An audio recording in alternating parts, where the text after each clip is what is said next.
So hello everyone, my name is Danny Haiphong. Thank you for coming to the unofficial but sort of official book talk about my recently released book back in April by Skyhorse Publishing, American Exceptionalism and American Innocence, A People's History of Fake News from the Revolutionary War to the War on Terror. We have great and esteemed speakers, comrades of mine and friends, Glen, Margaret, Kimberley, and Dan Kovalik, who have joined me to discuss lessons that we can learn from this book in the struggle for social justice, liberation, and revolution. That is really the purpose of this book, and I'll just begin talking a little bit about myself. I don't do it that often. But again, I'm Danny Haiphong. I'm an activist and a journalist. I'm also a social worker by trade. But I've been writing weekly for Black Agenda Report, for whom this book is dedicated to, for about 5 years.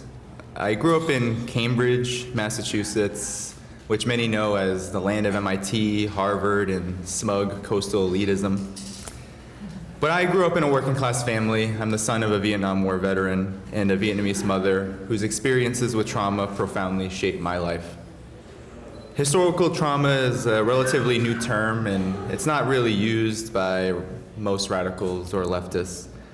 But historical trauma, whether from my mother experiencing the US spraying Agent Orange over the agriculture and water of Vietnam, or over 4 generations of colonialism from 3 different foreign powers, it's not something that can be so easily dismissed. The effects of historical trauma are passed down, and their legacy become a force in the making of history. White supremacy, which is a theme of the book, is a catalyst of historical trauma. I learned what a gook and a chink were at an early age, and how the legacy of US warfare marked half of my family as inferior to white America. My father, who was white, was a federal worker, and the shame that I experienced and felt from him trying to meet a standard of living no longer in reach still resonates with me, especially in the precarious circumstances that many young people in the United States are forced to live under in this current historical moment. Isaiah Thomas, a Hall of Fame basketball player, he once said that observation and experience are the greatest teachers. And I think that this statement really encapsulates how American exceptionalism and American innocence, A People's History of Fake News from the Revolutionary War to the War on Terror, came to be. If I didn't experience the many ills of white supremacy and class rule, it would have taken me a lot longer to observe the injustices of this system, if that moment would have ever come at all. So my experiences eventually led me to Black Agenda Report. I began reading at about 2011, during the height of the Occupy Wall Street movement. I was actually here in Occupy's birthplace, interning at a labor union after a hard year of engagement in anti-racist struggle around the arrest of a Dominican student and a friend at my college who had been charged with a hate crime for getting into a fight with a white man. The questions of race and class were swirling in my head, and I was desperately seeking answers. Black Agenda Report editors Glen, Ajamu Baraka, Margaret Kimberley, and now, unfortunately, the late Bruce Dixon, were not afraid to channel the struggle of black freedom in their critiques of the Obama administration. Obama came into office as the great revitalizer of American exceptionalism. His presidency neutralized much of the left, even as he dropped hundreds of thousands of bombs around the world, invaded and destroyed the African country of Libya, privatized public education, and bailed out Wall Street, to name just a few of his signature policies. Black Agenda Report was a breath of fresh air for me during a period of political madness, which I feel is very much ongoing. I am very proud to say that Black Agenda Report was recently recognized with the Serena Shim Award for uncompromised integrity in journalism. There is no better descriptor of Black Agenda Report than uncompromised integrity, and without it, this book would not have been written. Roberto Sirvent, who co-authored this book with me, reached out to me in the summer of 2017 with the idea of writing a book that centers American exceptionalism in our analysis. However, we were thinking about this concept of fake news, but it wasn't a fake news that was defined by the ongoing recently ceased Mueller investigation or the corporate media. We didn't really want to look at fake news from Donald Trump or Hillary Clinton's perspective either. We wanted to start from the premise that American exceptionalism and American innocence were fake news themselves. American exceptionalism presumes the U.S. as the most advanced and most democratic society ever formed, a force for good in the world ordained by God to bring civilization to savage natives, subhuman Africans, and the backwards people of the global South. American innocence, on the other hand, assigns benevolent intentions to the imperial and genocidal actions of the U.S. and the most impure motives to its supposed enemies. The presumption of innocence is usually a response to critiques of American exceptionalism and was on full display when, during a 60 Minutes interview in 1996, former Clinton Secretary of State Madeleine Albright remarked that the death of 500,000 Iraqi children by way of U.S. sanctions was quote-unquote worth it. We argue that American exceptionalism and innocence are embedded in every institution in the United States, from its media to its state apparatus, and that these ideologies justify the crimes of U.S. capitalism, white supremacy, and empire by creating a cross-class allegiance, indeed, an alliance to these systems. So let's discuss this book. I'm going to talk about 4 points that, actually 3 points that I want to highlight. And I'm going to mostly talk from direct analysis with some passages from the book.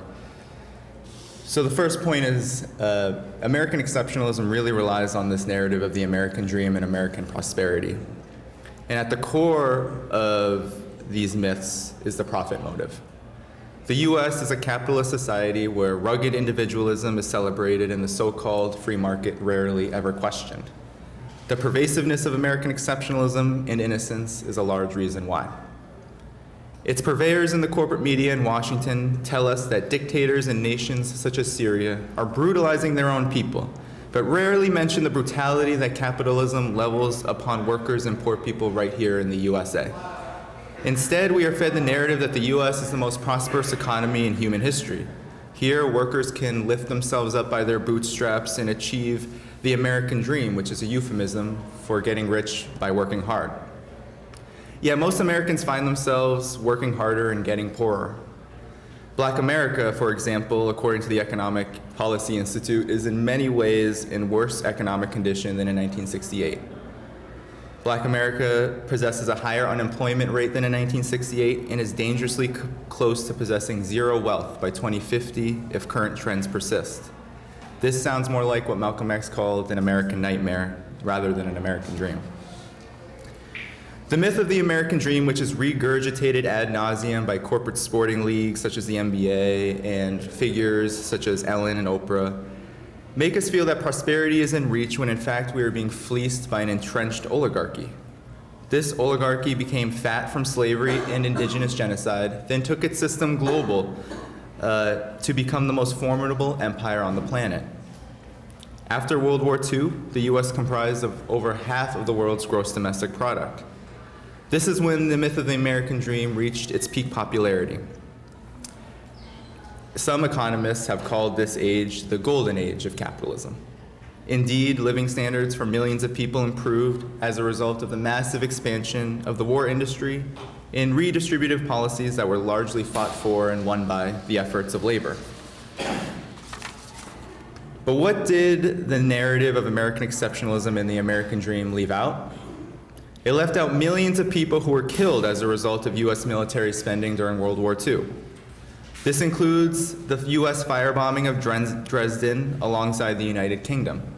In just one day, the US and the UK killed up to 30,000 civilians in a city that was seen as insignificant to the greater war effort, and mostly about intimidating the Soviet Union.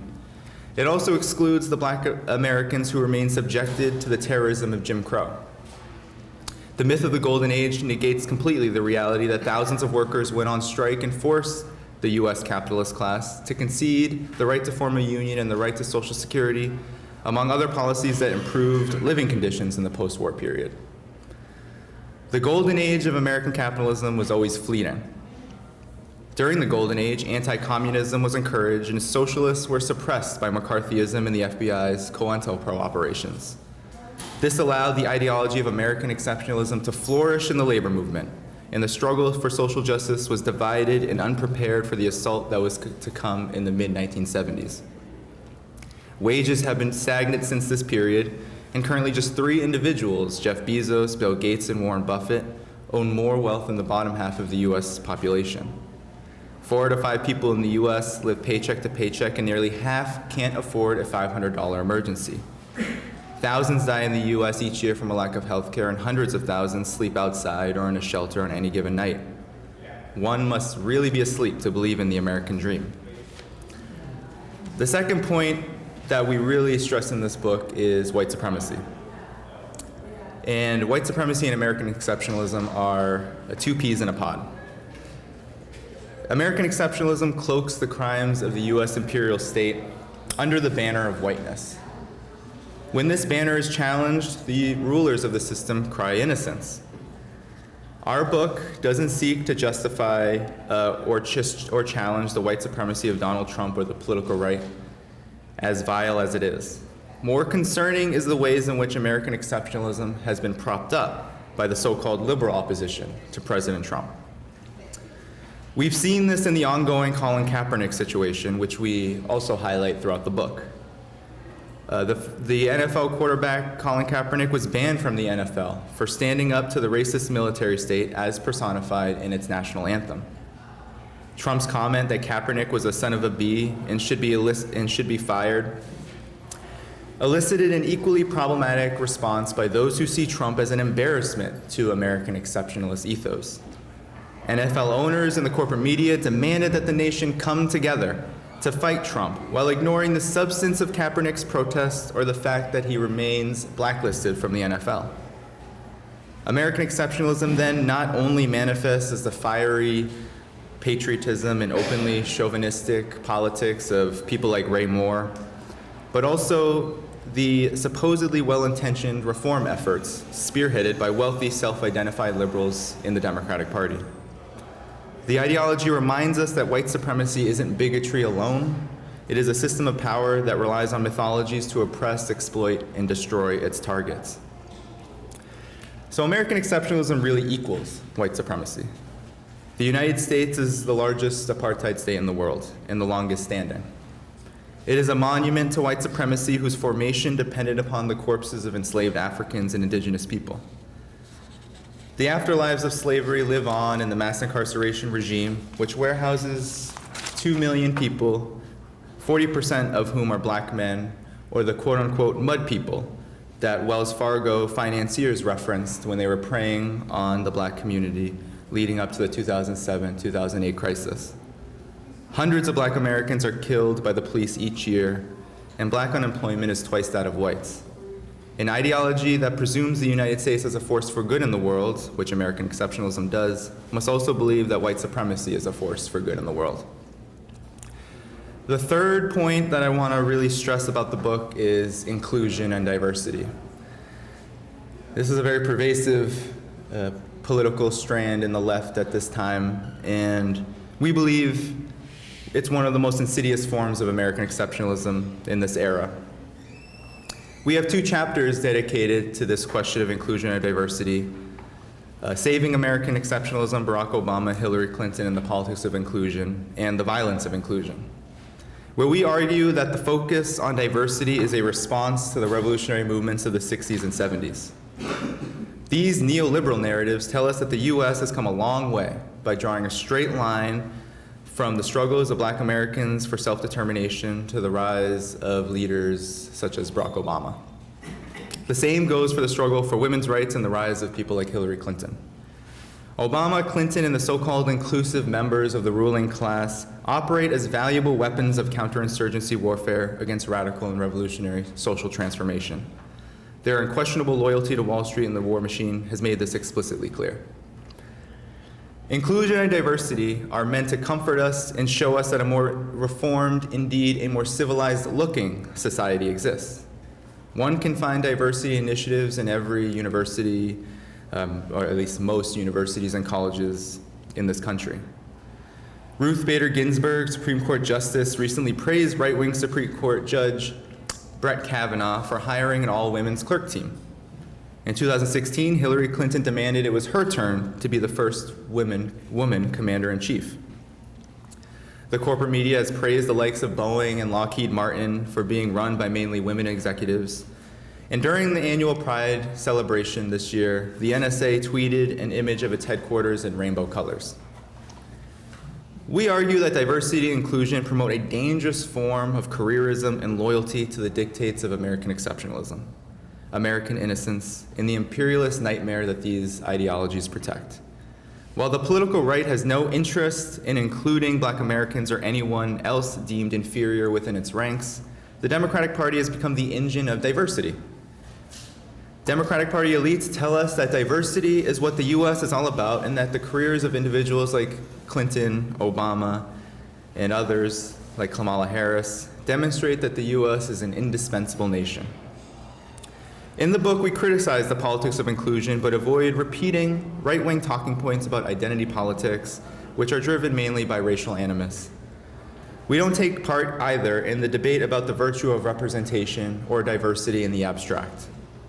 Rather, we call attention to the very real impact that the politics of inclusion have had in rendering the US empire a more effective evil, not a kinder one. Let's take Barack Obama. Black Agenda Report, we love talking about Barack Obama because he's been so important and so damaging to the movement. For 8 years, Barack Obama was heralded as a living example of Dr. King's dream and the struggles of Black Americans for equality. And for 8 years, no matter how far Obama and his administration flanked to the right, the Democratic Party machinery told progressives and leftists that he was the change that we all deserved. So as we say in our chapter on inclusion, in chapter 17, we say, quote, Obama's 2 terms in office did indeed bring about change, but it was the type of change that benefited US imperialism at the expense of oppressed and exploited people. Obama chanted, "Si se puede, yes we can," during his campaign, and then deported 2.7 million undocumented immigrants. His solution to the 2007 and 2008 economic crisis was not to punish the finance capitalists responsible as promised during the campaign, but to feed them trillions of dollars worth of public bailout money that only enhanced wealth and income inequality. Under his administration, Obama would massively expand the war on terror surveillance apparatus to the extent that the National Security Agency possessed the phone, email, and online communications of every American citizen. He also prosecuted a record number of whistleblowers under the Espionage Act of 1917, including Chelsea Manning. By 2014, the Obama administration had transferred $750 million of military weaponry to police departments. And this increase, that was 24-fold from the Bush administration, was heavily criticized after it was found out by the Black Lives Matter movement, revealed by them, that Black Americans were being murdered by the police at a near daily rate.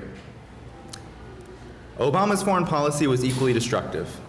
Obama won the Nobel Peace Prize in 2009 only to tell his aides in 2012 that he was, quote, good at killing people, end quote. He wasn't lying.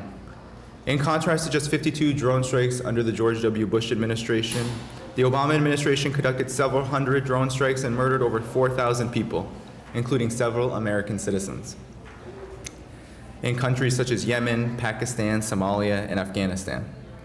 His method of signature strikes chose targets based on suspicious behavior.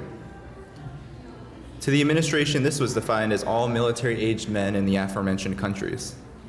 Covert warfare, such as special operations forces trained in strike and kill missions, expanded greatly under Obama to the point where they were deployed in over 70% of the world's countries. American Special Operations Forces carried out 674 operations in Africa in 2014 alone. So our book dedicated 2 chapters on this topic because we feel it's both deceptive and seductive, the politics of inclusion. What is both dangerous and ironic is that innocence and exceptionalism, as manifested by inclusion politics, are often used to dehumanize and eliminate oppressed people. It is a politics of respectability that must be discussed further in our political organizations, activist circles, and in our communities. We must ask who and what do these politics serve? We say that they serve the war machine and the rich. So just to conclude, our primary goal is for readers of this book to understand that American exceptionalism and American innocence make it difficult for us to see that the U.S. is controlled by a ruling class that is ruthlessly exploiting workers and oppressed people for their own gain. We do this by, 1, highlighting the historic struggle of black people and other exploited sections of U.S. society for total liberation from white supremacy, capitalism, and imperialism. 2, by analyzing popular culture such as sports, Oprah, and the popular musical Hamilton as monuments to white supremacy, empire, and capitalist dogma. And 3, not only accounting for the distance between the realities of working people and poor people to the myths of American exceptionalism, but also urging readers to develop an anti-war and anti-imperialist movement that is committed to solidarity with working people and poor people abroad through the participation in an ideological struggle. Thank you.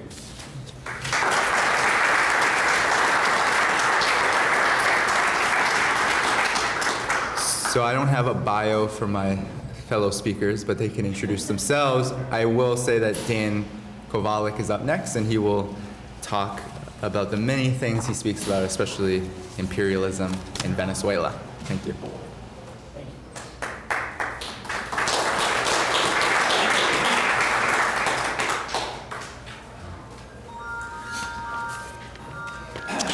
So, good afternoon. First of all, I just want to say what an honor it is for me to be speaking with the Black Agenda Report. I've been a huge follower and fan of you for a long time, and I do think you probably have more journalistic integrity of any group I've ever known. So thank you very much. Yeah, definitely give a hand. And I am also very proud to be speaking about Danny Haiphong's book, American Exceptionalism and American Innocence, which is a great book, and Danny, in general, is just a terrific journalist and a writer, both informative and entertaining, which is important. And with that said, I think American exceptionalism is a quite entertaining subject, and I want to kind of get in to really, the more I thought about it, the more I wanted to get into the wittiness of it, because if it weren't so sad, it's actually quite funny. And Harold Pinter, who won the Nobel Prize for Literature, and I quote him often, in 2005, in winning the Nobel Prize, he talked a lot about American exceptionalism, and he talked about how witty a trick it is when you think of it. And one website that's really gotten into the wittiness of American exceptionalism lately is The Onion, which I urge people to take a look at, which is really enjoying satirizing American exceptionalism. And so here's one example that I think goes along really well with Danny's book. This is a title from The Onion recently. Bolton argues war with Iran, only way to avenge Americans killed in upcoming war with Iran. Now, this is hilarious. It is, and it's silly, and yet it really encapsulates part of what Danny's talking about in the book, about American innocence and about America as the victim, no matter what situation. I'll give you a good example where this logic that The Onion discerns was used, and I was just amazed, and maybe some of you in the room remember this. So, in the early days of the U.S. invasion of Iraq, there were these two Defense Department spokespeople, a guy and a blonde woman who would go on TV every day and explain to the American people what was happening with the advance, the heroic advance of the Americans into Iraq. And at least on one occasion, they said, look, we have to tell you what happened today. American vehicles and tanks, we rolled in to Iraq, and we were met by a pregnant woman who stopped the vehicles only as a pretense to throw a bomb or a hand grenade at one of the tanks. And I'm not kidding when I say that they said, this proves why we needed to invade Iraq, because this is the type of people they are. They send pregnant women to attack our vehicles. They literally said this. This is John Bolton's reasoning. We had to invade Iraq because of the way they would defend us when we invade. And similarly, the statement was made about Venezuela. I believe it was John Bolton or Mike Pompeo, I don't remember which, but they said, trust me, if we invade Venezuela, they will kill American soldiers. And so this is part of this, again, incredible ideology, which again, on its face, when you look at it, it is amusing and crazy, and yet it is believed. Even if people don't know what the words American exceptionalism mean, inside, they carry this with them every day. Actually, one of the things Danny said, it made me think of another quote. Actually, one of the best quotes about American exceptionalism I've heard recently was a couple years ago, and this is the quote, and then I'll tell you who said it. He said that we judge ourselves by the best of our intentions, and we judge others by the worst of their conduct. And think about that. It's absolutely true, right? If we kill 2 to 4 million people in Vietnam, it's kind of an oops. Sorry, we meant well, right? And over, that is the kind of the position. We meant well, we're well-intentioned, we're nice guys. Yeah, we do horrible things once in a while, but we're nice guys. If other countries do bad things, whether they're real bad things or imagined or made up, it defines who they are. They're bad, right? This was a quote by George W. Bush in 2016. Kind of amazing, a guy who used American exceptionalism quite well in his so-called war on terror, but who understood it maybe as well or better than anyone. I think the one interesting thing about American exceptionalism, as the book goes into, is that it is based on a number of things. It's based on untruths, but it's also based on an unwillingness to face who we are. In 1905, the Democratic National Platform had this in the platform. It said that a country cannot exist one half republic and one half empire, which actually is a quite profound statement and pretty important today when we're probably a quarter republic and 75% empire, if it's even that good. However, at the moment, and for some time, the U.S.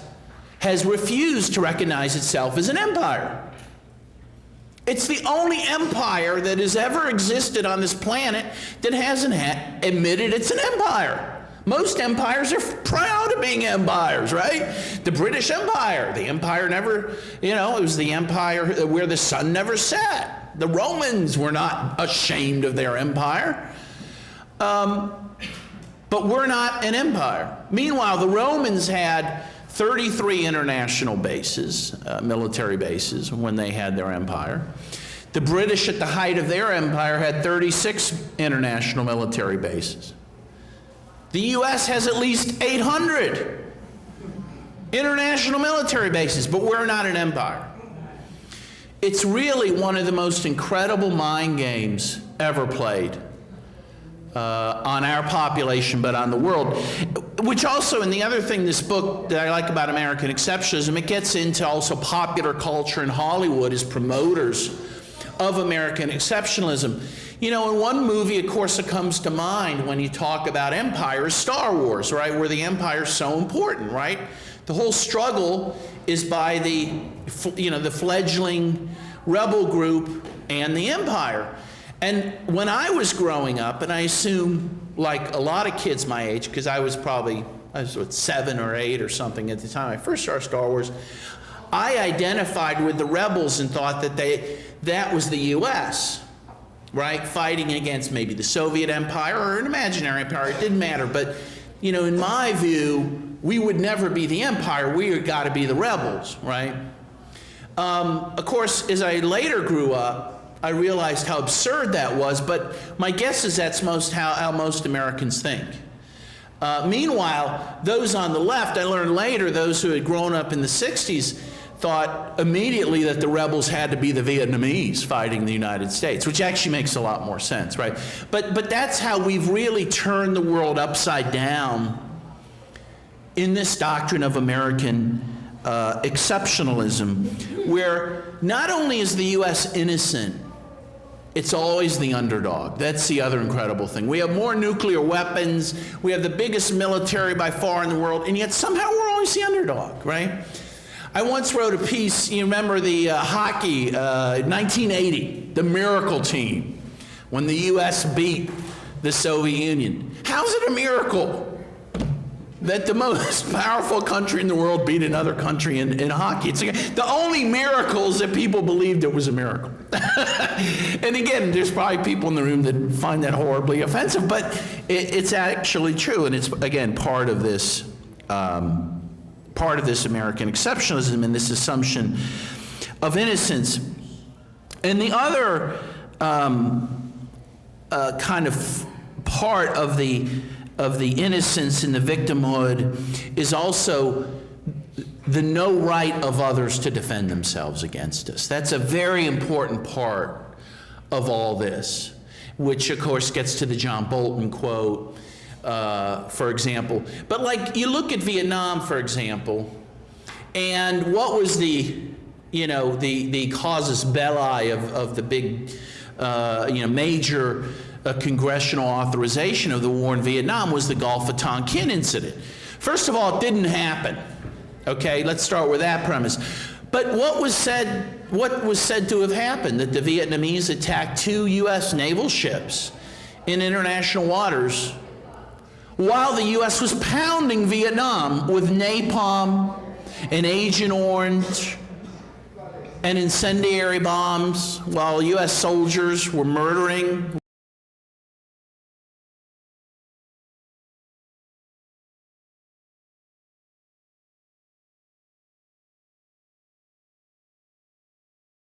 Never, remember all the Vietnamese in New York City who were fighting us? No, the Vietnamese never attacked us on our soil. And yet they couldn't even attack the U.S. Navy. And it's that view that other people just have to take it. And this goes back to George Washington, who as general made it clear that if Indians defended themselves, they were to be punished for defending themselves. They were to be mercilessly treated, including women and children. This goes back to the founding of our country.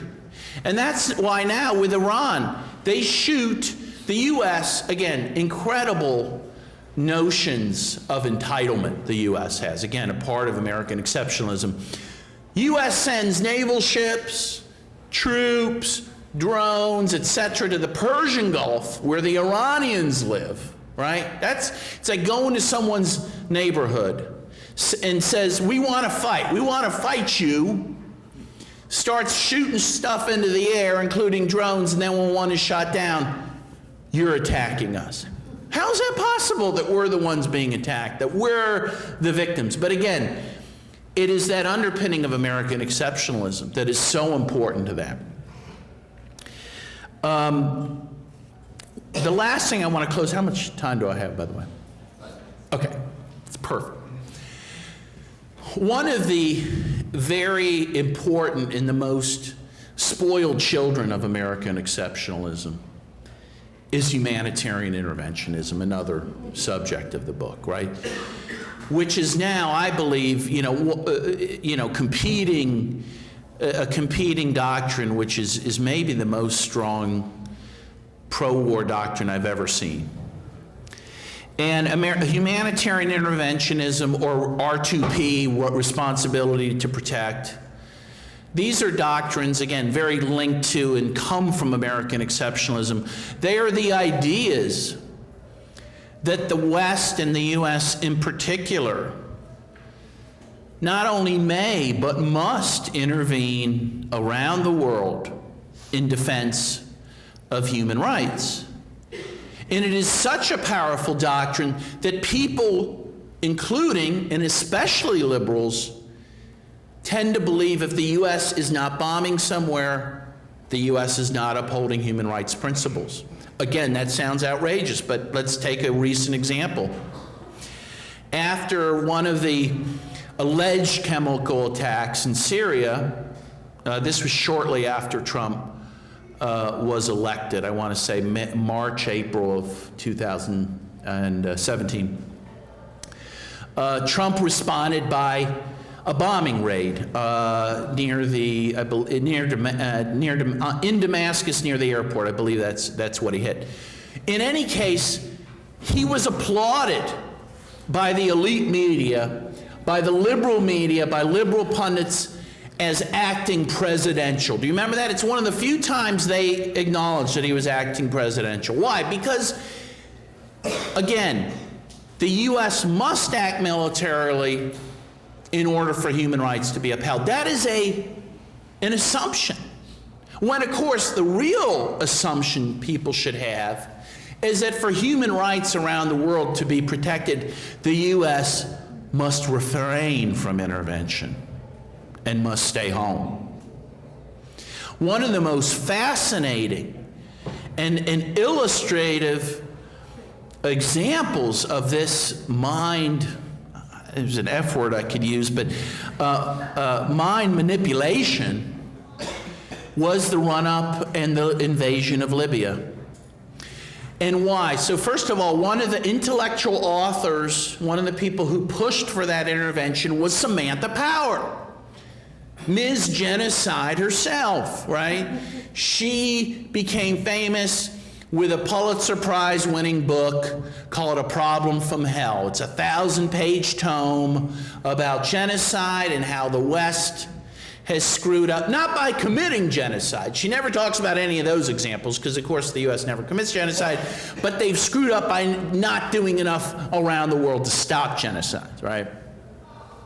So she became Obama's ambassador to the UN, and as ambassador to the UN, she pushed for the invasion of Libya to defend human rights and prevent genocide, okay? So NATO bombs Libya, as we know, for many months, does topple the regime of, or the government, we call it a regime of Muammar Gaddafi. And what is the result?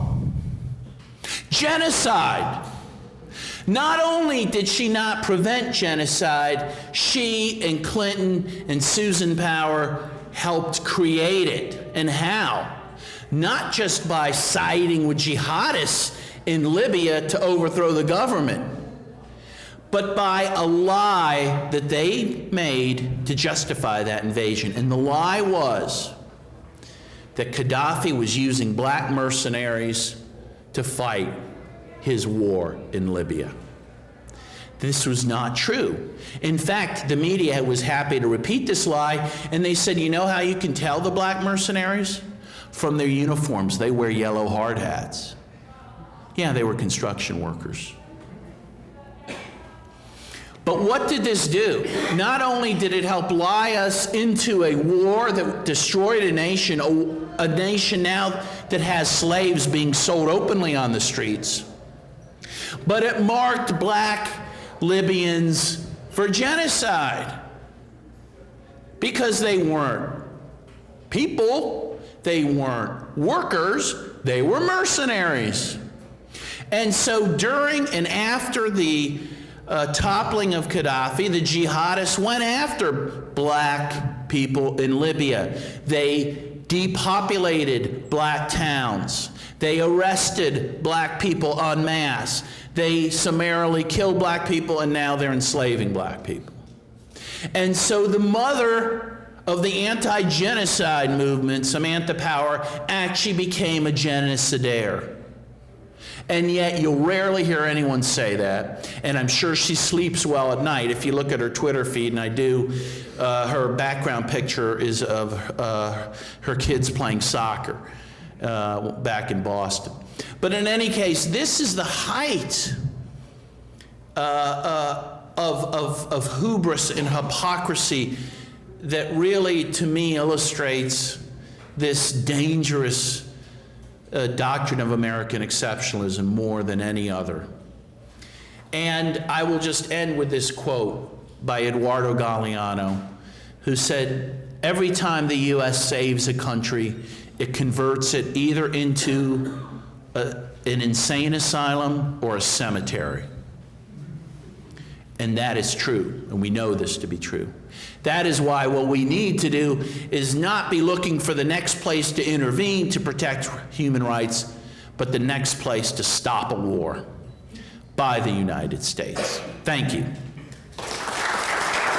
By the way, I just wanted to note, I have my new book on Venezuela for sale right here afterwards, if you're interested. Thank you. And Danny allowed me to do that. So thank you very much. Okay. Thanks. So that was Dan Kovalik, retired human rights lawyer now, right? Labor lawyer. I'm still a human rights lawyer, but I retired from the union. Okay, retired from the United Steelworkers Union. That's right. And now just a revolutionary, traveling revolutionary. Right, exactly. And a lot of what he talked about is actually in the book. And Libya is a huge subject in the book. And to add to what Dan said about Libya, those mercenaries were also accused by CNN and the corporate media for using Viagra distributed by Gaddafi to rape women and children. And so this need for the US empire to use its imperial and white superiority and its always ingrained innocence to destroy other nations is critical to our understanding.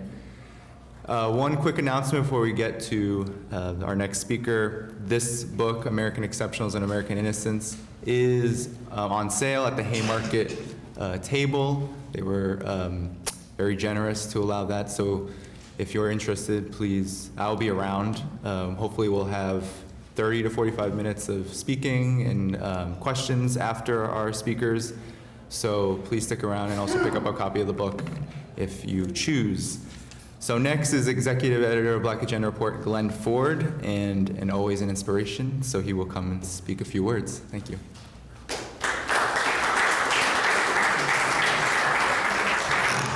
Power to the people. Power to the people.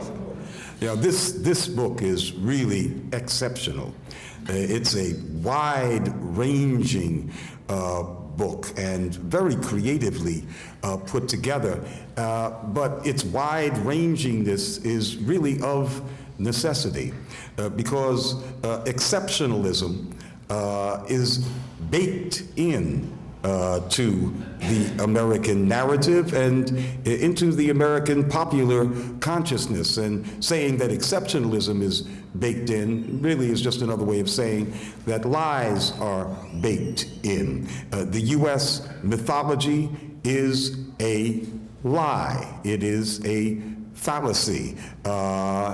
And that's not an assessment of a narrative that was put together a long time ago, hundreds of years ago, and therefore only of historical relevance.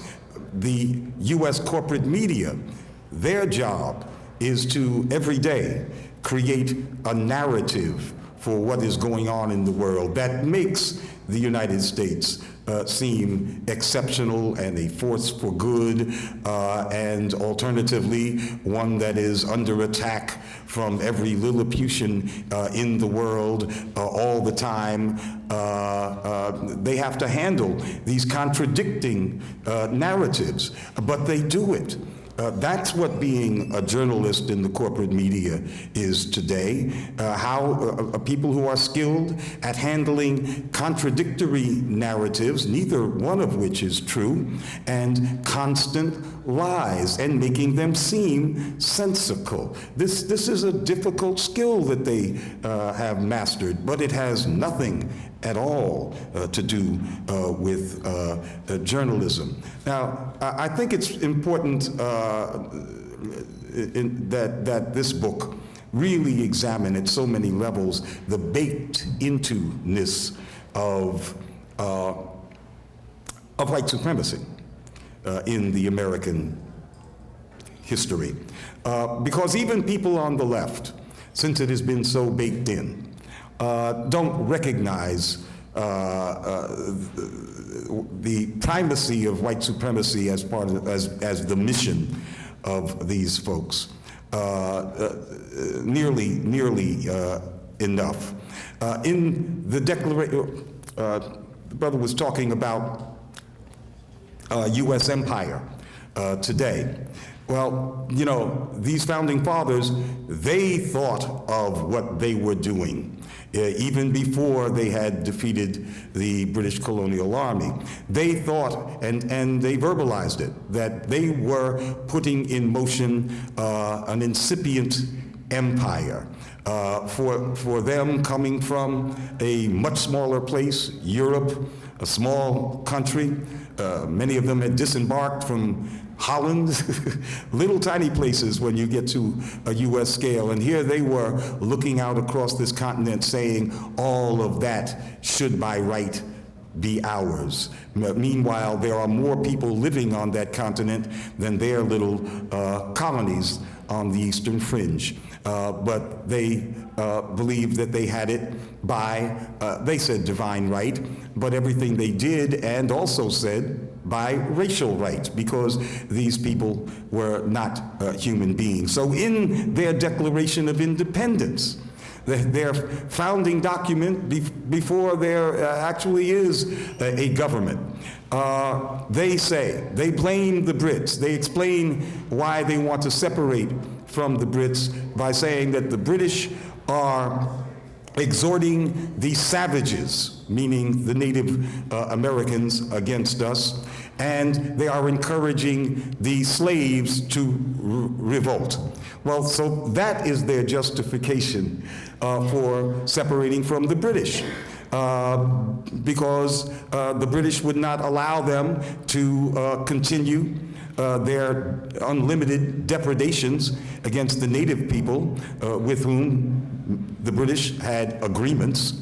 And the British, the colonists thought, settlers thought, might be too amenable to the prospect of eventual emancipation. So they had to get out of there. So this place was founded on the maintenance of white supremacy and the expansion of white supremacy. And it's only in very, very recent years that they have found it necessary to cloak that whole history.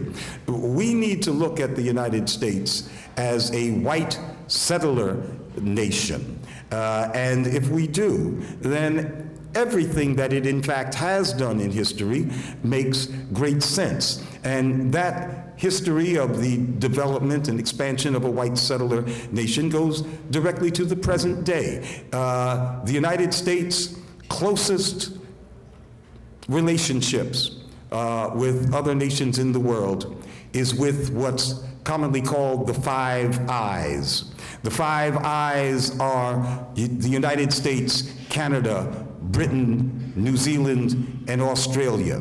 The United States shares almost all of its intelligence on a regular basis, that is, day to day, not upon request, you get it when I got it, with those five nations. And who are those nations? They are Britain, the mother country, or the motherfucking country, and its white settler country, its white settler states, colonies. Canada, the United States, New Zealand, and Australia. So that the nature of the genesis of the United States has produced relationships that are based upon similar geneses in the world. The United States had to go through a makeover of the stories that it told internally and the stories that it told externally, the lies, to others and to itself after World War II, as it becomes the superpower, the unchallenged superpower on the capitalist side of the ledger. But that is a period of decolonization. And the Soviet Union, and I don't want to hear people talking about Stalinism and all that stuff, the Soviet Union being a champion of decolonization in the world and having given material aid to liberation movements in the world, was the ideological competitor with the United States with these emerging nations. And so the U.S. had to radically change its clothing. I think one of the most dramatic crises that the United States faced as it tried to put on these new inclusive and racially progressive clothes that really didn't fit at all was with the Little Rock crisis. That is when these young black kids were trying to integrate the schools in Little Rock, Arkansas in 1957, and these mobs of thousands of white people, most of them white women, turned out screaming, spitting, cursing, threatening to kill these little kids, half of them drunk. It was a real spectacle. The United States did not look well in that spectacle, and that was one of the first stories of modern television. This is before Birmingham, 1957 in Little Rock, and it was a profound embarrassment to the United States. And so we see President Eisenhower, who was a racist and segregationist himself. He had opposed the desegregation of the Army, so we know how he stood on that. Sent in the troops because he had to in order to forcibly change the clothes of the United States. But we need to not look at this ever-changing picture, which it is the corporate media's job to collaborate in shaping and reshaping over and over again, but the actual history of the United States, and then we understand better the forces that we have to contend with while we struggle in the United States. We don't have the luxury of fighting against new and remade villains. We don't have the luxury of listening to people retell their story 10,000 different ways. We need to know what actually motivates Americans and what are the precursors of the institutions that we struggle against today.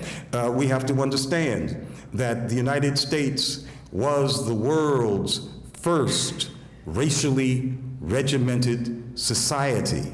And it was a big country. It wasn't like Liechtenstein deciding to racially regiment people. This was a huge and the most dynamic, because of slavery preceding this, the most economically dynamic country in the world.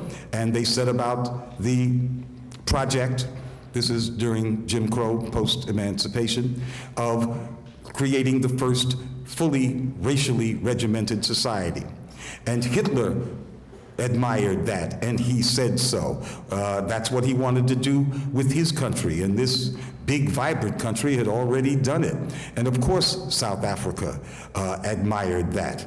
That's what they wanted to do in the country in which they were the minority.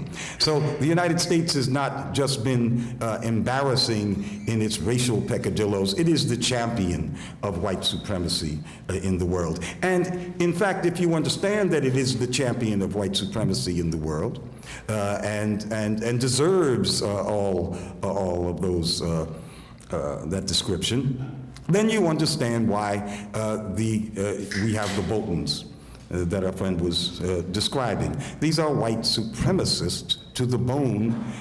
It's the product of a white supremacist worldview. And they say these things with a straight face because they are white supremacists to the bone. But they didn't come from a strange place. They came from the United States. That is what is baked into folks. And it does affect people who become, or even who have been lifelong leftists. You know, it's only been a matter of maybe 4 or 5 years or so that we on the left have been speaking as if everybody knew that U.S. chattel slavery was a distinct form of capitalism, one that had institutions that resemble financial instruments that are used today. That were in fact the generally used instruments to secure slave populations in the 1800s. But, you know, I remember that even people who called themselves Marxists wanted to put slavery off to the side somewhere, that it had its own rules, and that labor relationships and the super exploitation and the speed ups on the plantations, well, that didn't have much to do, you dig, with free labor and the struggles of free labor. You know, this can only be explained. That is, that American Marxists would go to such lengths to distort their own analyses, to somehow put slavery and therefore the race question off to the side and call it some kind of other phenomenon, rather than being a very distinct capitalistic institution that in fact was the engine that catapulted the United States into the world power status that it gained. So deconstructing the lies is a constant job for anybody living in America, and trying not just to tell the truth, but to make sense out of this situation, because the lies have poisoned not only everyone's attitudes towards everyone else, making us all have to deconstruct our daily, what we did all day, to see if we if we let these prejudices sink in. But it infects all of our conversations and our strategizing. That is, we really, I believe, have to, as activists, examine our personal behavior and our institutional behavior methodically, as a matter of our work ethic, to see if we are operating on some of the universally spread in the United States lies that actually work against the projects that we're engaged in. This is a deep subject, and I think that the charm of the book, but also the utility of the book, is that it takes often a humorous approach. They're saying, you know, we're not just being fed lies, but we're living these lies. And when we live these lies, we affirm them and we make them true. That is, there are consequences to these lies, and trains of consequences, and you lose track of where of the fact that it began with these lies that we also participate in transmitting. You know, the United States had that big problem in terms of its competition with the Soviet Union, which actually did aid colonized people and liberation movements. But then the Soviet Union dissolved, and the United States became the strutting white supremacist bully that it always had been, but there were no breaks to its behavior.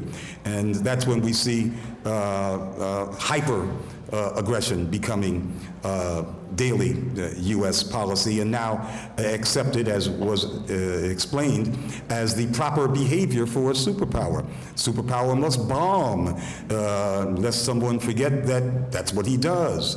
And so have we bombed lately? They do it, and people, that is, people in the United States, accept it.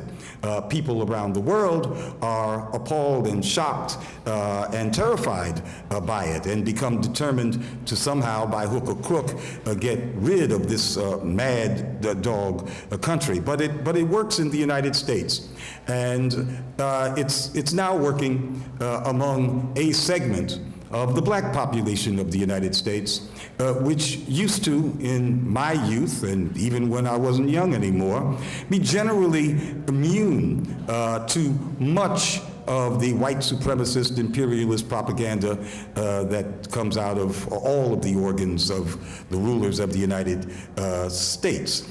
In not mixed company, in black company, I remember we used to talk about who they bombing now, who they messing with now, what they doing. It was very clear, and this was the commonest way of black folks speaking to each other. It was very clear that we did not identify with the actions and the motivations and the purported interests of the United States. But it's been a long time since we've had a movement that actually articulated what black folks do believe in. And so that kind of skepticism of power, which was the mark of black politics, has been weakened.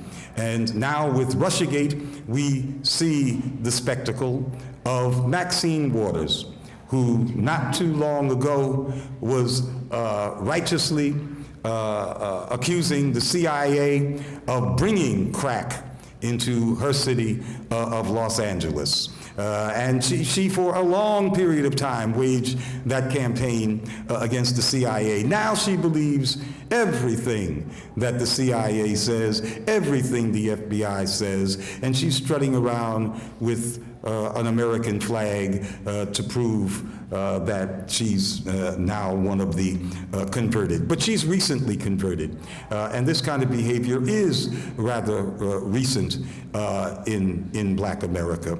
But it is cause for great alarm.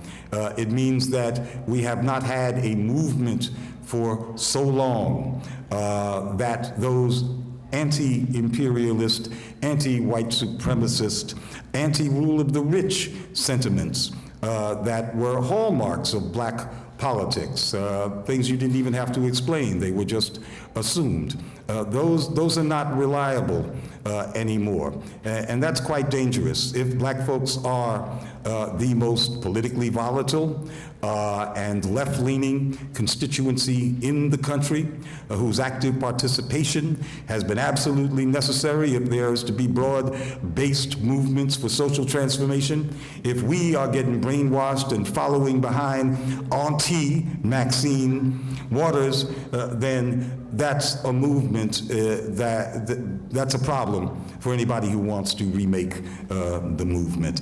In other words, I think that we, who went so long being somewhat immune to American exceptionalism and other idiocies and deliriums, are now more prone to infection, and that's bad news for all of us organizers out there.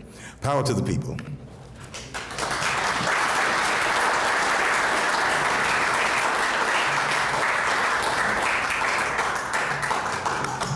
Thank you, Glenn. So last but not least will be Margaret Kimberley, senior columnist at Black Agenda Report.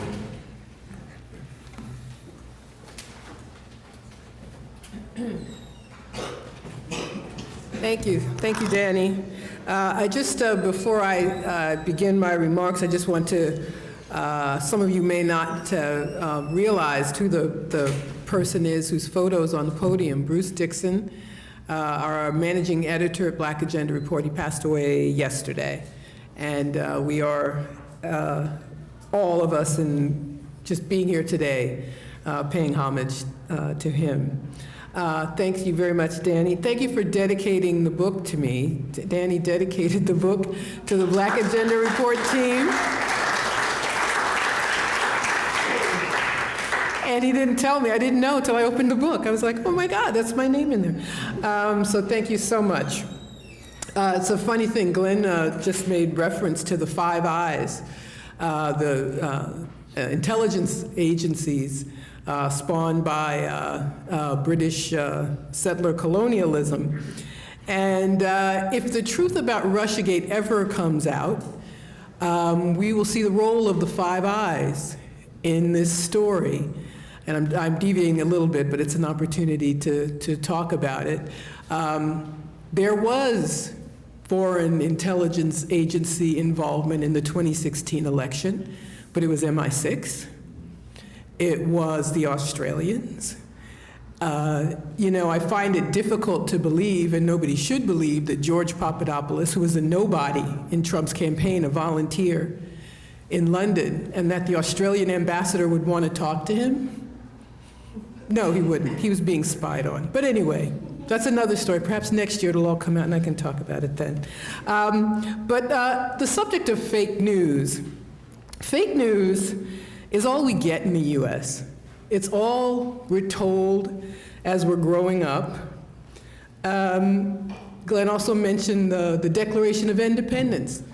I went to college, I was a history major, but I left college before I knew everything the Declaration of Independence said, and that they specifically mentioned indigenous people, specifically mentioned enslaved people in the Declaration of Independence. And why was I never taught that in 12 years of schooling in college?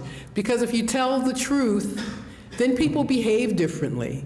If you tell the truth, then people know that they're getting lies.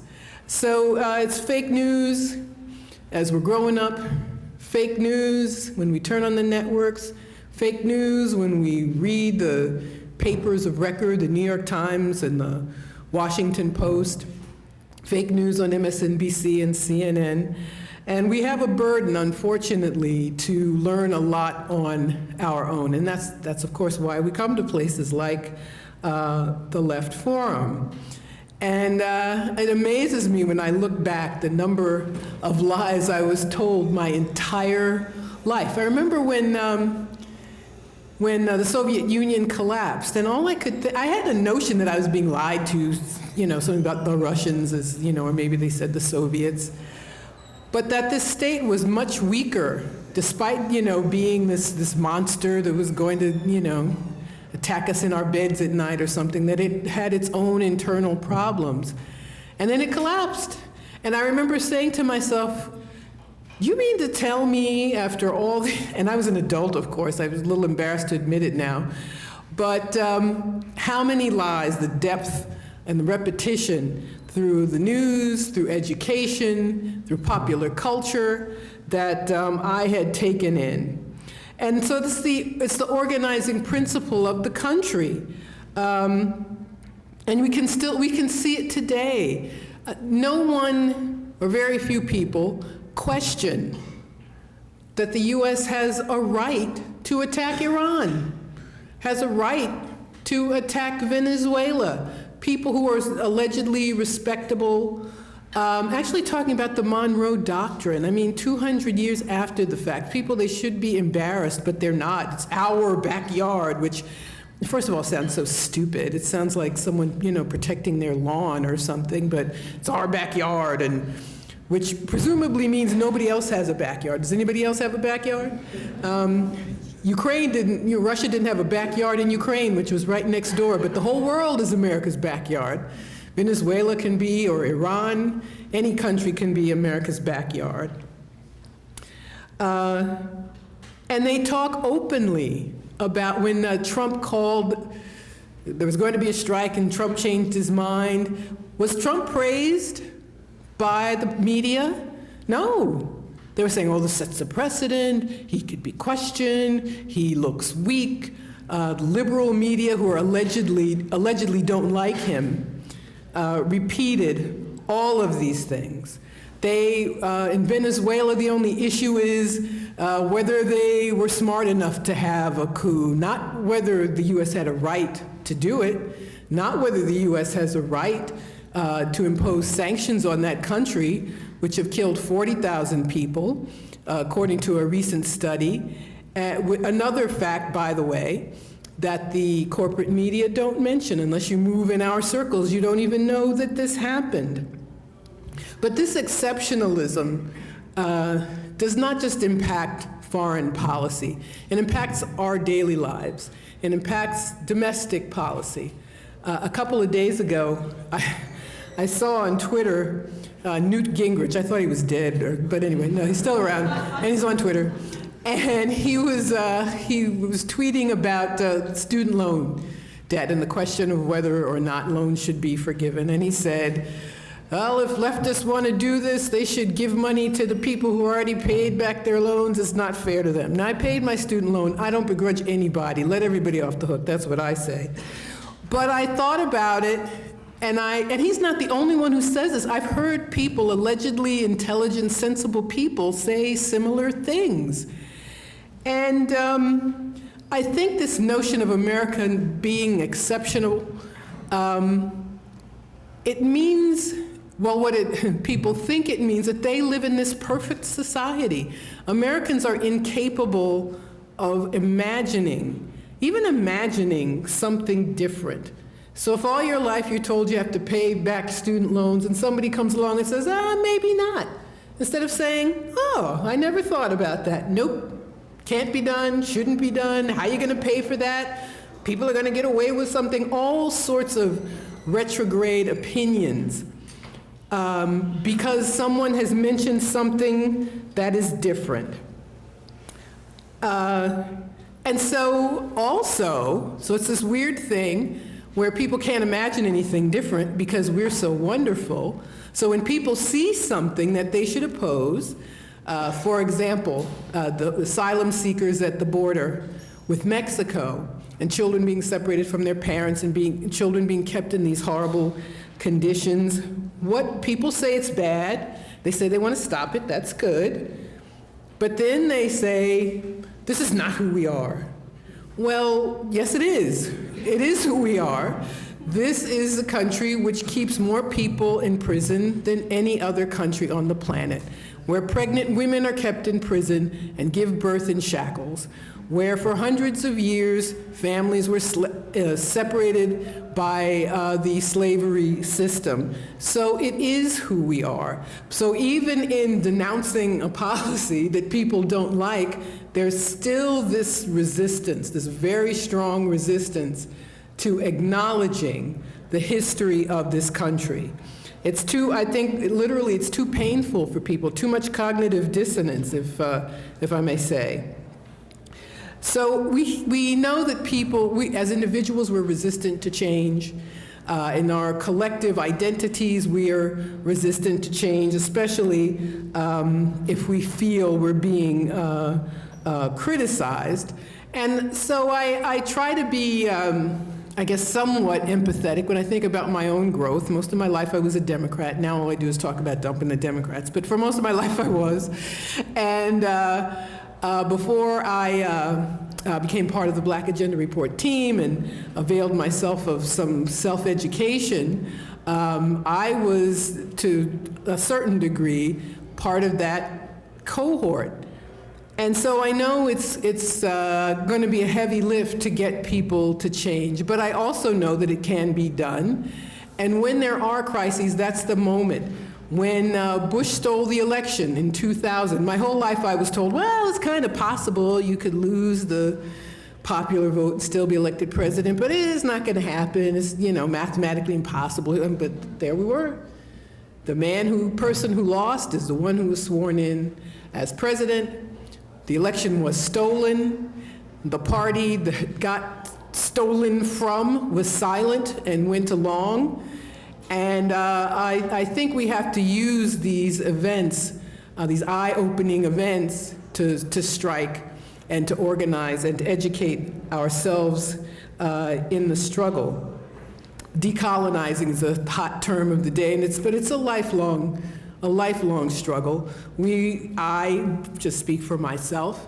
I realize there are things I say and think, and I have to say, wait, whoa. We can't say, and it can happen, we will use the first person when referring to our government. We, us, our. Should we attack Iran? Now, even if your answer to the question is no, why are you making it we? It's not you, it's the government. It's the president. It's the army. So the question is not should we attack Iran or should we do this or that or our national interest. They put all of us in it, our national interest in fill in the blank. We don't have any interest in these places where our government is doing some sort of dirty work. So I'm going to wrap up. I want to make sure we have time to talk. So thank you all very, very much for supporting us. And please buy Danny's book today. Thank you.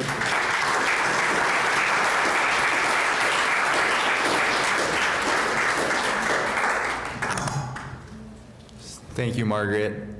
So we will move into the discussion portion of the panel, but before we do that, I just want to give a thank you to the other panelists who have taught me so much, and really without them, this book would not have been written, so give it up for them again.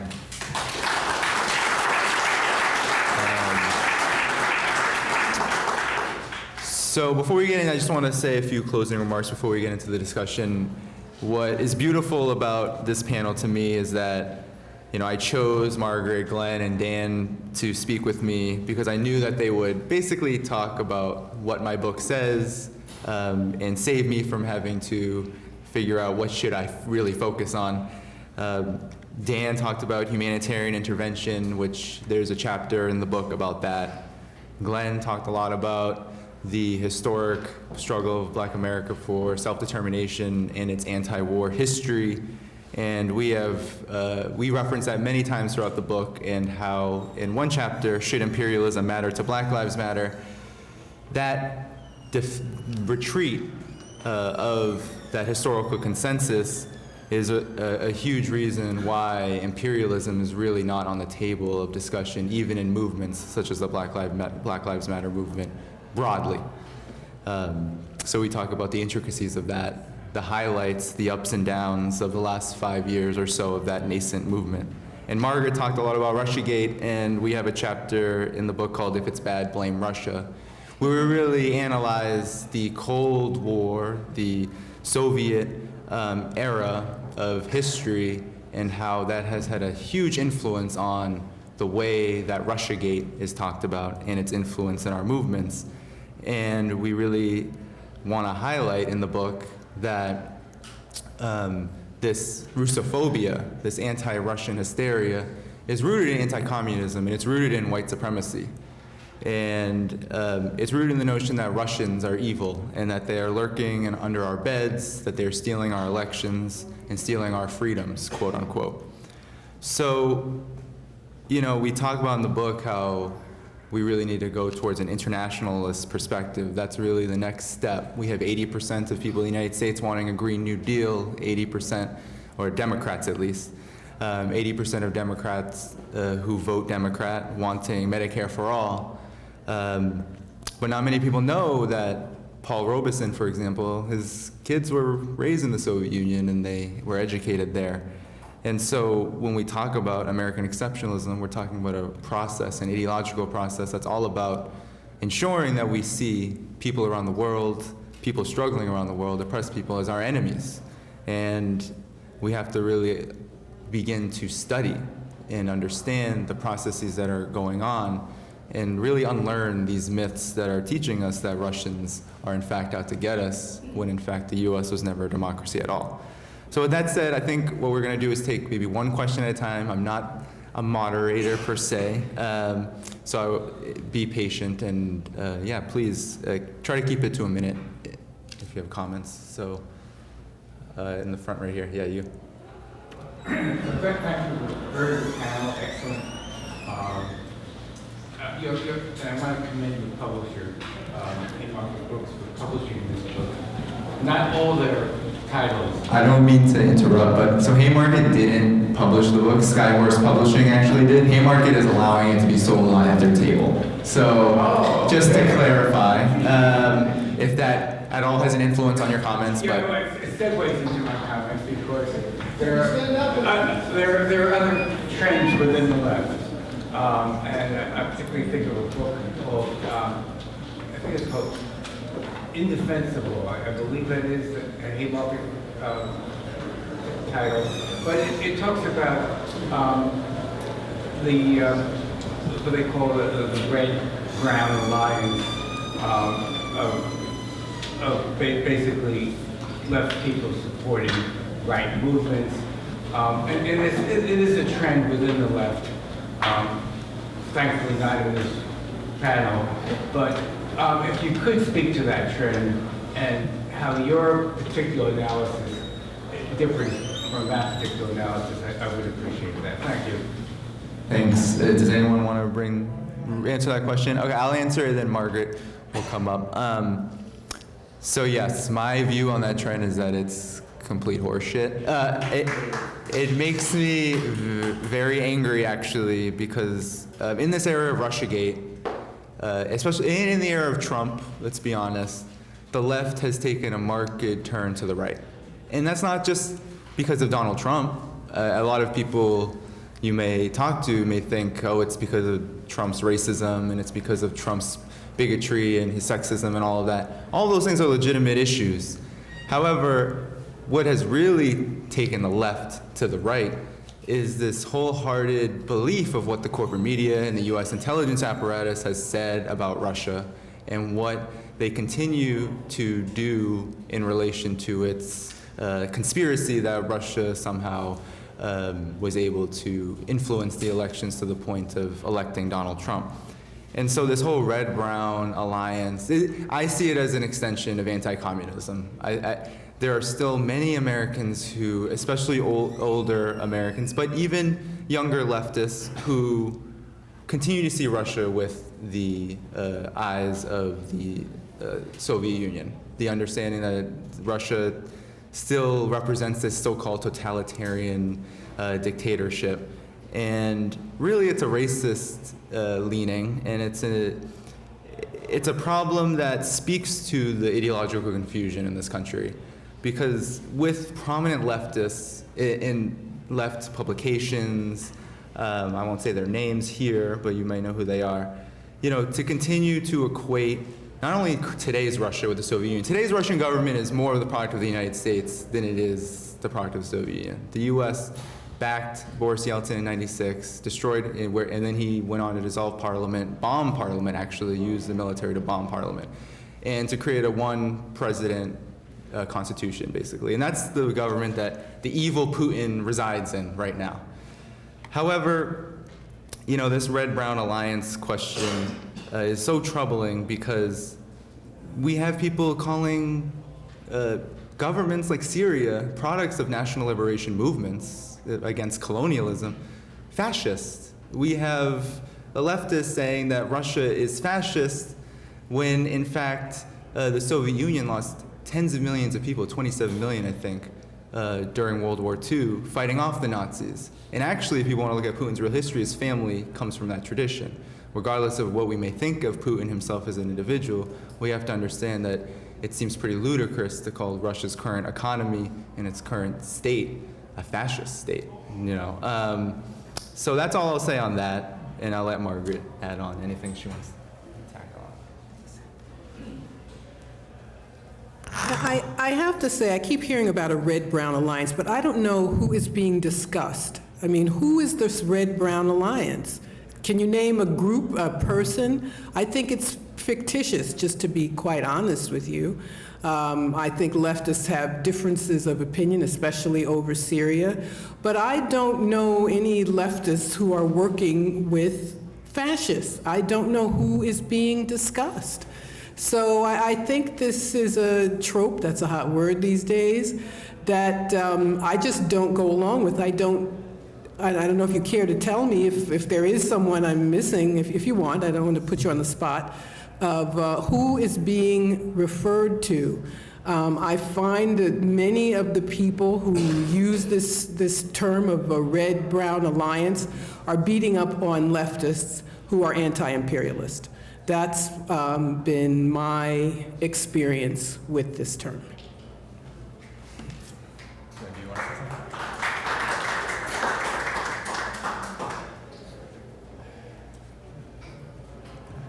Yeah, we see this kind of talk that labels everyone who opposes, for example, the EU in Europe, which is a rich man's mechanism for enforcing austerity and for whittling away at whatever social safety net had been built up over many years in Europe.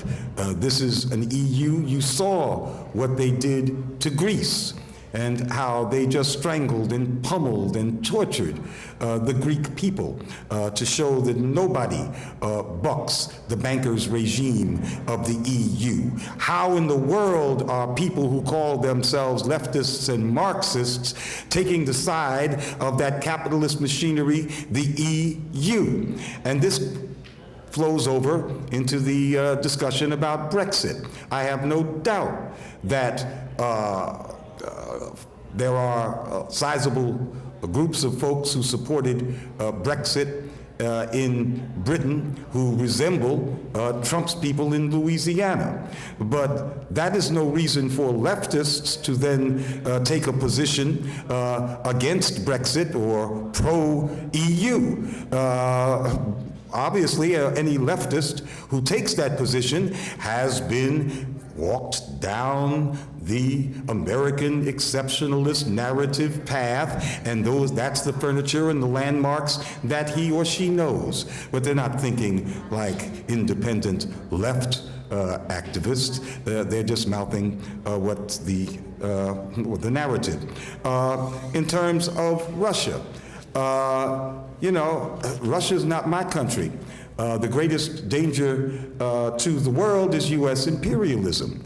U.S. imperialism threatens to destroy the world with nuclear weapons as it constantly foments and instigates wars. This latest phase was put in motion by Barack Obama as part of this offensive that began in 2011 and then moved to Ukraine, you dig, and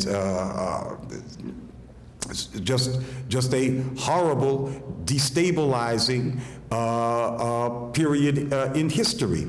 It was Putin who in 2015 went to that General Assembly meeting at the United Nations and defended the principle of the sovereignty of nations. U.S. exceptionalism says, no, we're exempted from that. Putin had to stand in that world forum and cite that basic elementary principle. Are we going to not praise that? Because it was an important speech. It set the U.S. back a little bit. We're not going to praise that because we have problems with the Russian government? That doesn't make sense. I don't understand that kind of analysis and prioritizing. And obviously, many of us are deeply, deeply infected with the American exceptionalist disease.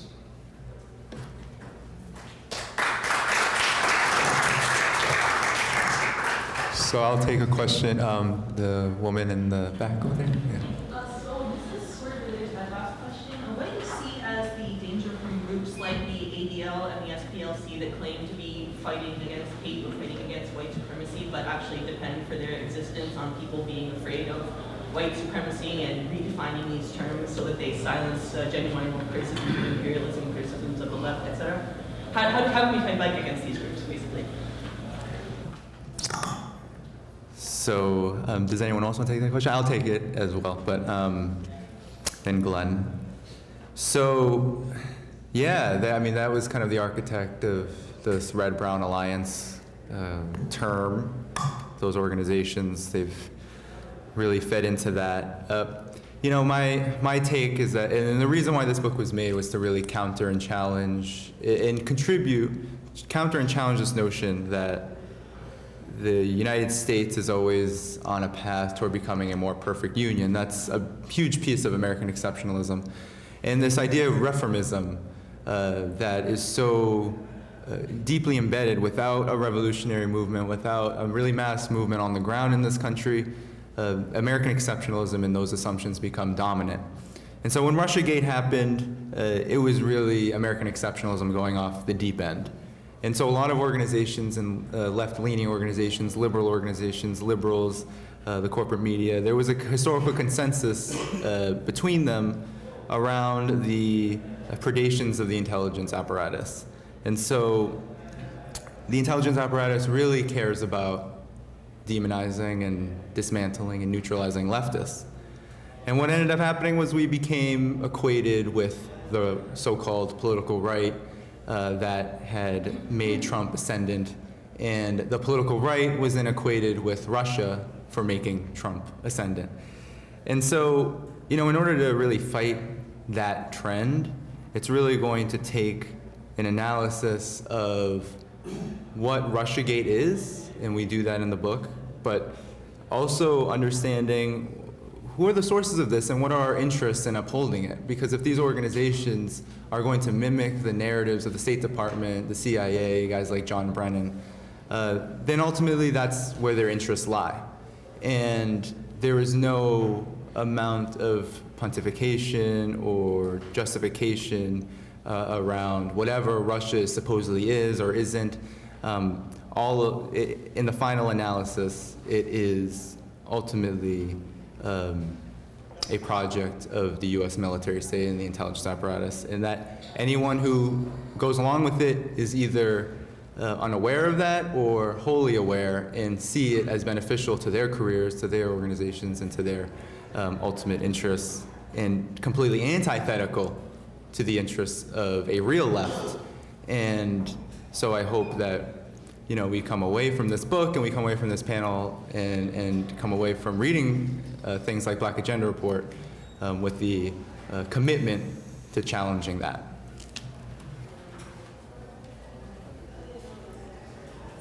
Yes, very briefly, in terms of the Southern Poverty Law Center. The Southern Poverty Law Center has a whole page dedicated to listing what it calls black hate groups. And they're all black nationalist organizations. And the SPLC says straight up that all black nationalists are automatically race hate organizations. And my position would be, if this were a normal society, let the SPLC say whatever they want about black hate groups, and we can say whatever we want about the SPLC. But the SPLC is now used as one of the expert organizations that have been given the task of enforcing censorship in the media.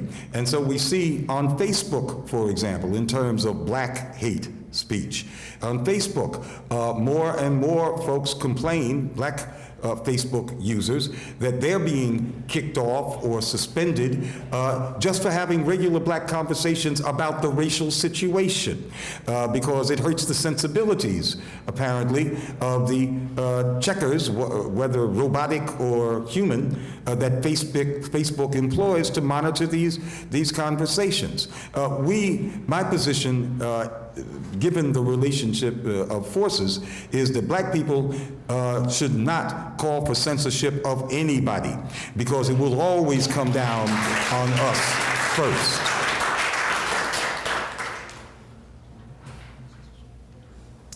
I think we'll take another question before we get to the front. Let's see, let's go to the gentleman all the way in the back.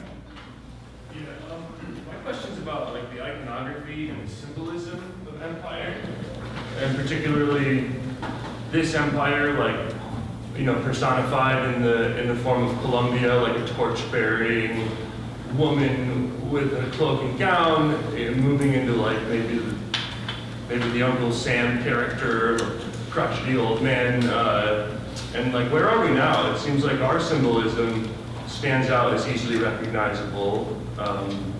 But when I think about the symbolism of our empire, the iconography, I think more about the president, the person, less about the larger system at play. And like, obviously we've got our corporate logos, and sort of things that we understand on the economic side. But where are they? How do we point them out in a crowd? How do we how we keep that target in our on our radar.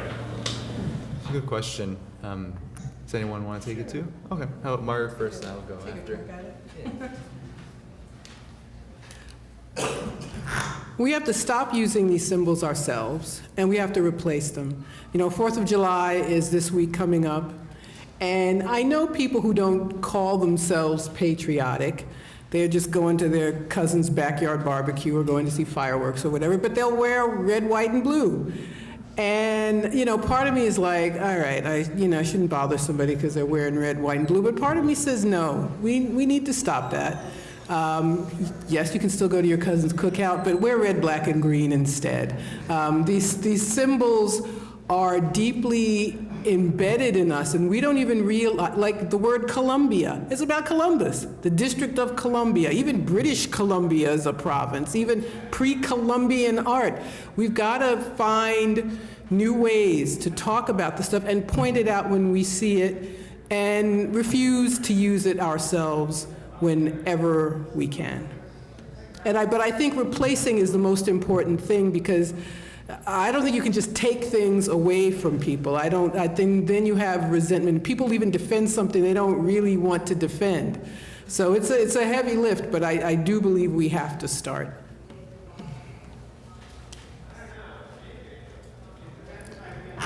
So on that point too, I would just say that it's everywhere. At this point, it is embedded in the fabric of everything that exists in the United States. And one of the things we talk about in the book is the more seductive examples of this symbolism, one of which the most, if not one of the most highest grossing musicals, Hamilton, is a great example of this. This notion of placing black actors and artists in the garb of Hamilton and the so-called founding fathers as a so-called progressive step forward, to us is really not only really damaging, but a real example of counterinsurgency warfare against the actual radical and leftist traditions of Black America, and that it's all by design, that by being able to commodify and use this kind of symbolism to create a consensus around the redeemability of the United States, we therefore cannot have a project that seeks to completely overturn it.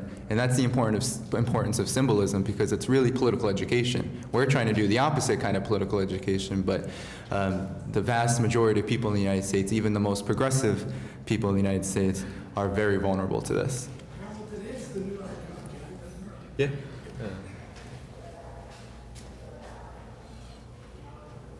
Yeah, I mean, as Danny said, this symbolism is everywhere, and it's sometimes very subtle. For example, as soon as I started seeing the advertisements for Chernobyl, I started saying, okay, yeah, that was a terrible event, and but why are we hearing about it now? And the U.S. has had its own Chernobyls, by the way, which were much more intentional, like the Bikini Beach nuclear bombings, right, where we were trying out our nuclear bombs on our own soldiers and on people living there. But we know why. We know, and it's a very popular show. I hear about it all the time. There's references to it in other shows, right, and on NPR and whatnot. It's because we're in overdrive trying to vilify Russia. So let's do a whole series on how terrible the Russians are. By the way, the one thing I want to point out, I always like to point out because even sometimes I forget it, is that we can't forget that Cuba took in 20,000 children from Chernobyl and took care of them for free to adulthood. A lot of those kids are now adults and still live there. And yet you're not going to see an HBO miniseries on that, unless maybe I make it. Maybe that's my next project.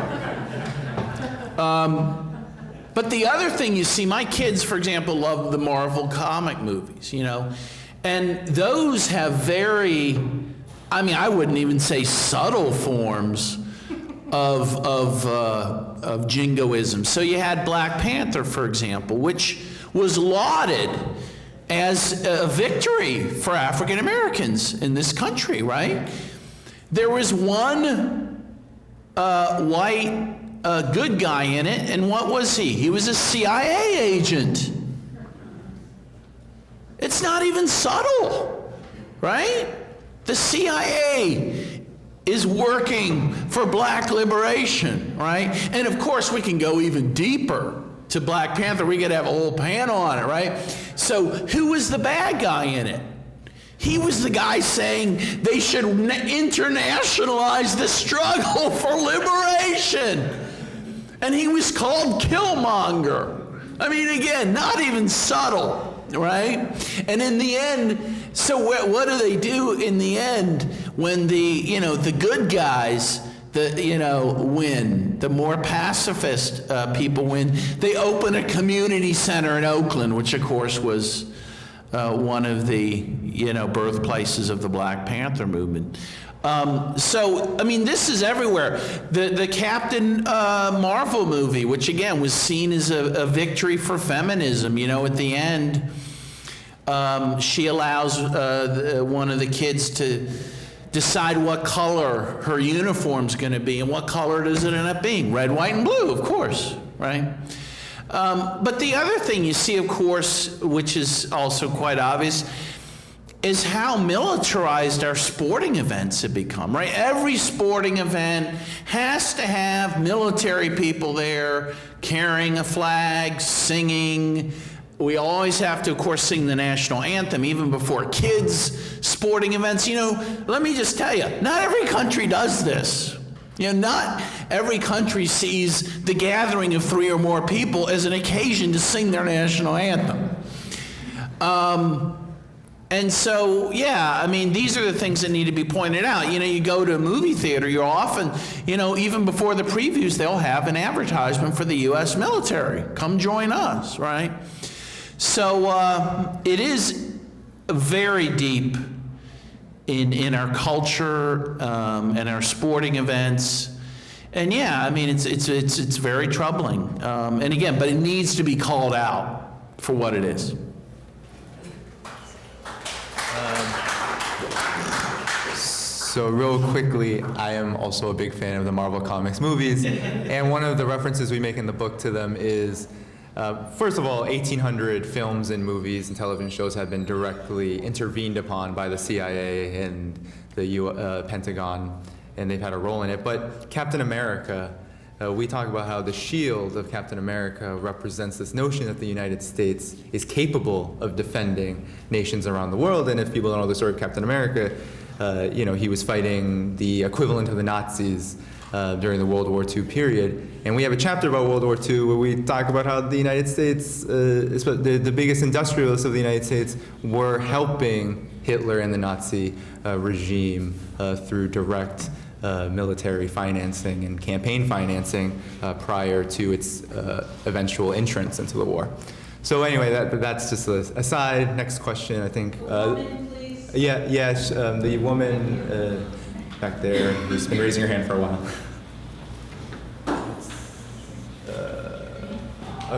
Yep. Oh, I'm sorry. Sorry. I gave up. All right, I'm sorry. Thank you. This has been wonderful. I can't wait to read the book. Two things I want to address. I'll try to quick. One of them, I saw an interesting podcast Caleb Owen did with Credico, and he kind of brings the whole Russiagate thing got to the root of it. He says the Wall Street oil and gas conglomerates want to destroy the gas and oil industry in Russia. It's about price and competition and profits, oil and profits and whatever. And so that demonization and everything has a lot of fuel, if you'll excuse the pun, from the corporations to knock Russia out because we're producing more oil. We want that price to rise. So I'd like to get your feedback on that. And then quickly, on a personal note, the last time I came, I remember Glen said about how the left is very tiny, the real left is very small. And I'm also realizing how easily demonized you are if you're not one of the normals. Then you're like one of the extremists. And my family gave me a ticket to Hamilton for my birthday, and they were thrilled for me. But I had read articles on Hamilton and Isaac Reed stuff and your stuff, and you know, so I went and I was just appalled by it. It's like, oh my God, you know, like, doesn't anybody see this? Like, you know, ignoring slavery and genocide of the American Indian and you know, and I wonder if I hadn't had that consciousness raising from articles about it, would I have just gone in and like, oh, isn't this a treat and everything, instead of having that sane reaction to it, like. And I remember reading an article on Miranda who said it was buzzkill to talk about slavery. He had a song about slavery, and it ruined the momentum of the musical. And it's like, oh my God. And I just a couple. When I worked for Jill Stein and Trump won, people in my office, the Hillary feminists, stopped talking to me for 3 months.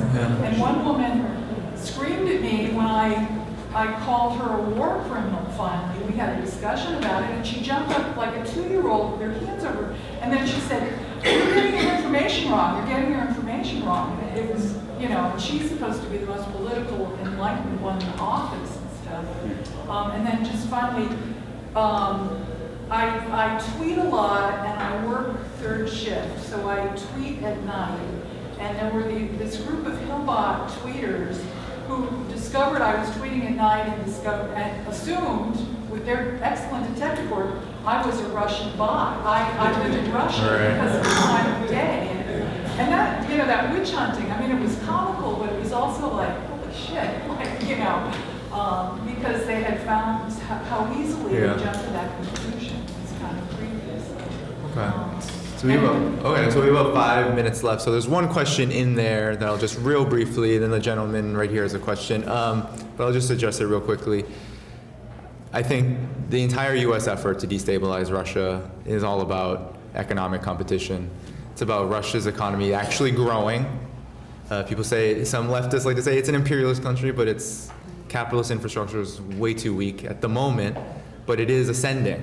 It is developing, and it's doing so based on deep relationships with China, and doing so in a way that ultimately destabilizes the monopoly capitalists in the US and European world. So that is really what Russiagate's about, and that's what the broader war, which is, you know, way before Russiagate, really dates back to the Obama period, when the Obama administration made it a mission to militarily encircle Russia along its European borders.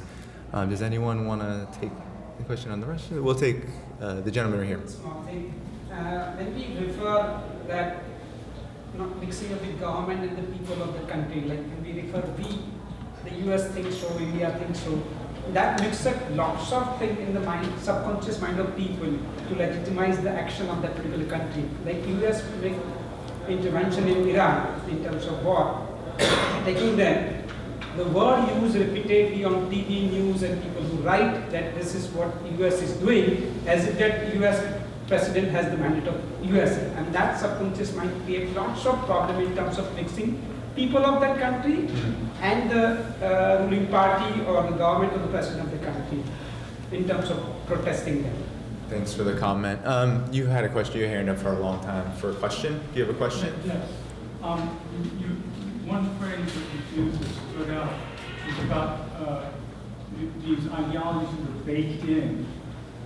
There's also a lot of science that's baked into the American the media and culture, and there is the unspoken assumption that America, well, may not be a perfect democracy or a perfectly free society, but it's at least an almost perfectly free, and that's assumed. And then you have silence about the reportage of Greg Palast and the suppression of the vote in 2016. There was a book about 20 years ago called Race Against Empire, really classic work, and it talked about how over a 6-month period in 1947, as the Marshall Plan was rolled out, the black press all across America, in terms of black internationalism, which you talked about, just went silent. That perspective disappeared. there are whole movements today that are they either follow a peculiar path, like if you have problems of 9/11, then you go with this group and embrace what they call simultaneous detonation theory or some nonsense. And you have to, if you have an objection, formulate it this way, where there's no movement on Puerto Rico, which I would think in a free society there would be, at least in huge states with huge populations of Puerto Ricans. And this goes on and on. Mostly submerged repression, but the dynamics and the mechanisms of that don't seem to be addressed. That's a side too. Thank you for the comment. Does our panel have anything they want to say before? We have about a minute left. We close here at 2:30. So if there are no other questions, I will just close by thanking all of you for coming out. This was great and wonderful. I appreciate it.